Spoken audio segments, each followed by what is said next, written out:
সুপ্রিয় শিক্ষার্থী বন্ধুরা, আজকের ভিডিওতে আমরা ভগ্নাংশের যোগ শিখব। দুইটি যোগ শিখব। একটি হচ্ছে 3/5 যোগ 2/4, আর একটি হচ্ছে 4/6 যোগ 1/3। প্রথমে আমরা 3/5 যোগ 2/4 এর যোগ শিখব। লম্বা করে আমরা ভাগ চিহ্ন দেব, তারপর 5 এবং 4 এর লসাগু করব। ভগ্নাংশের যোগ এবং বিয়োগ করার জন্য প্রথমে যে কাজটি করতে হয় সেটি হচ্ছে ভগ্নাংশগুলোর হরের লসাগু করতে হবে। এখানে হর হচ্ছে 5 এবং 4, 5 এবং 4 এর লসাগু করব। 5 এবং 4 এর লসাগু হচ্ছে 20। আমরা নিচে লিখলাম 20। এখন 20কে 5 দ্বারা ভাগ করব। 20কে 5 দ্বারা ভাগ করলে হয় 4। এই 4কে 3 দ্বারা গুণ করব।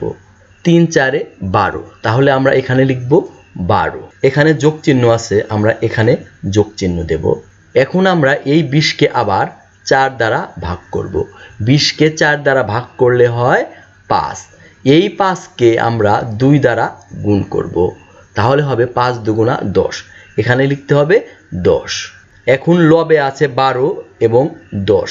12 এবং 10 এর যোগফল হচ্ছে 22, তাই আমরা উপরে লিখব 22, আর নিচে আছে 20, 20 20ই লিখব। উপরের 22 এবং নিচের 20কে 2 দ্বারা ভাগ করা যায়। 2 দ্বারা ভাগ করলে উপরে হবে 11। 22-এর ভেতর 2 11 বার যায়, আর 20-এর ভিতর 2 10 বার যায়। এখানে লিখব 10। তাহলে ভগ্নাংশটি দাঁড়াচ্ছে 11/10। সুতরাং 3/5 এবং 2/4 এর যোগফল হচ্ছে 11/10।